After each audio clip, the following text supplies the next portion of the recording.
हरियाणा कांग्रेस सांसद दीपेंद्र सिंह हुड्डा ने कहा, पिछले 10 सालों में हम उनके निशाने पर हैं। हमारे बारे में कुछ तो होगा जो वे हम पर ध्यान केंद्रित कर रहे हैं। पिछले एक दशक में उनके पास कुछ दिखाने के लिए कुछ नहीं है।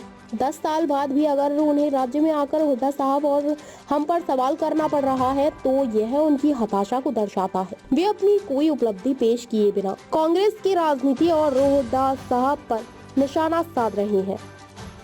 देखिए, पिछले 10 साल से इनके निशाने पे हैं हम। पिछले 10 साल से इनके निशाने पे हैं हम। कुछ तो कांग्रेस पार्टी में भी होगा दम, तभी हम निशाने पे हैं। देखिए, इनके पास अपना कुछ काम बताने के लिए है ही नहीं। 10 साल के बाद भी उनको अगर प्रदेश में आकर हुड्डा साहब पर और हम पर निशाना साधना पड़ा और पड़ रहा है, कांग्रेस की राजनीति पर निशाना साध रहे हैं, हुड्डा साहब पे निशाना साध रहे हैं।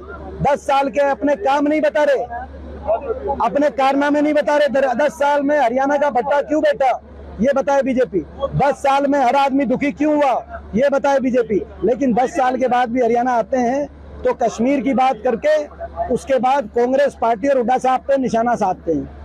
ये हमारी बहुत बड़ी जीत है, ये हमारी बहुत बड़ी जीत है। हम आज भी अपने कामों को लेकर लोगों के बीच में जा रहे हैं, विपक्ष में होने के बाद।